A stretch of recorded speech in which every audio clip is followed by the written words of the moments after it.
Rok sa s rokom zišiel a sú tu ďalšie záplavy na Morave.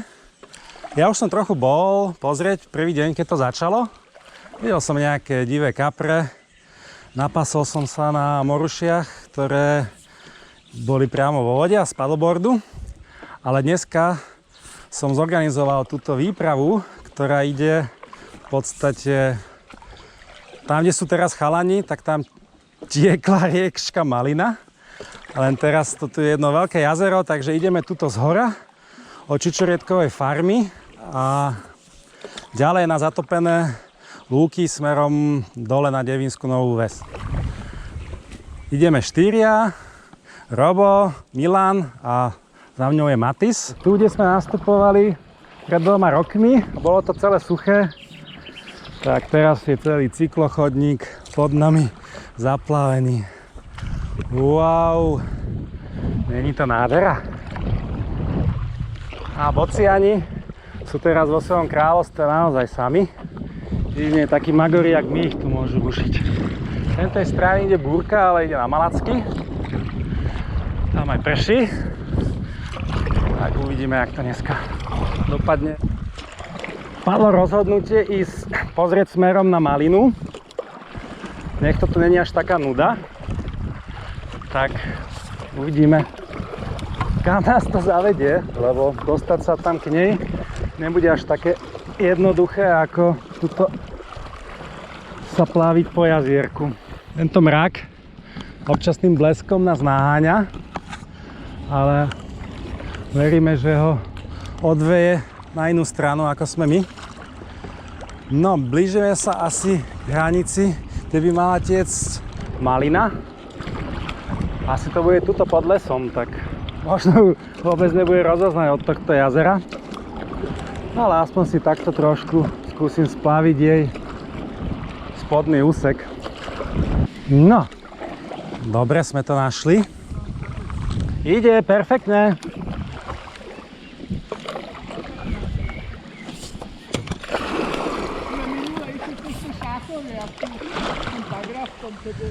Hej. Nech máme aspoň trochu nejakého preverenia technických schopností.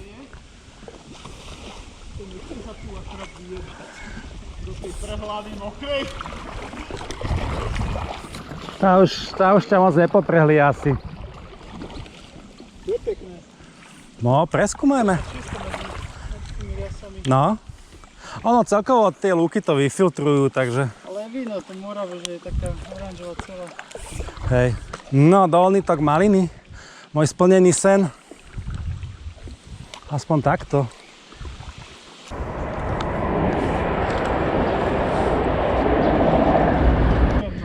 Vítajte na cyklochodníku.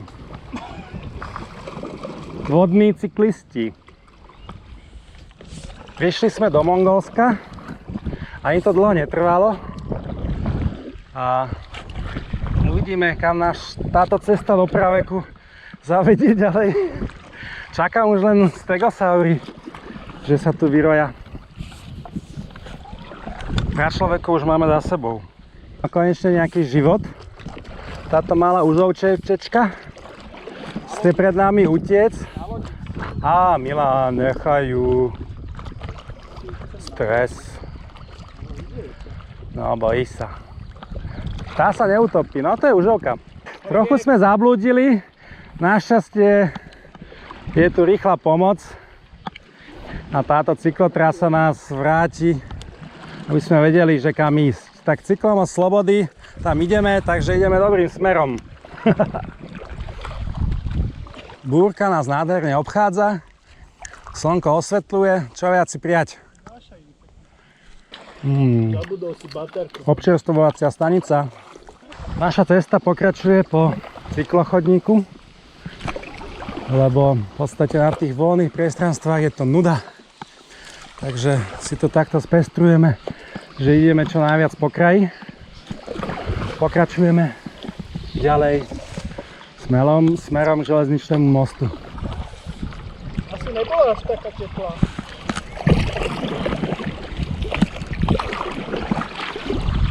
Dostávame sa pod Marchecký most železničný, ktorý sa teraz opravuje. Niečo sa tam stavia, ale my pokračujeme ďalej. Tuto asi na najkrajšie lúky zaplavené. Takže dneska nemáme problém prejsť kdekoľvek.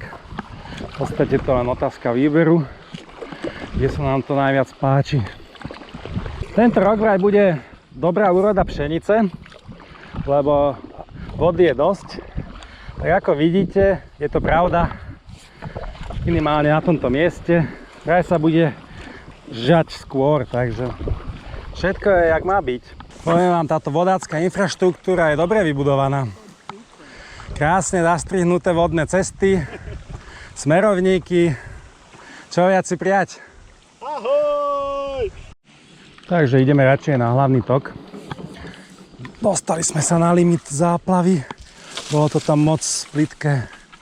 Pozrieme aj Matičku Moravu, jak sa jej darí v tomto čase. Toto miesto nás na jednej z výprav zastavilo, keď sme boli na opačnej strane. Len teraz sme to náhodou strhli tým správnym smerom. Aj keď neviem, tu sme niekde v strede. Začne toto byť trochu dobrodružné. Tak sme sa preplavili na rakúsku stranu. Úspešne. Pred nami Schlosshof. Cyklomost máme na dohľad. Sme na hlavnom toku a ideme pozrieť zaplavené bufety a detské ihriska a obdivovateľov ľudí. Cyklomost, najväčšia atrakcia. Tak sme sa dostali až pod Bociane hniezdo. Hádam ich moc nevystresujeme, ale sú krásni. A pokúsime sa tuto dostať až pod cyklomost. My máme zážitok z tejto vysokej vody. Máme tu druhú časť. Naloďujeme sa pod cyklomostom a pokračujeme na dolný úsek rakúskych lúk. A môžeme vám aj závidieť, mne už je horko. Áno, si slávny. A netlieskali? To budú zase komenty, že po 5 metroch. Po 5 metroch nevydržali ťažké podmienky.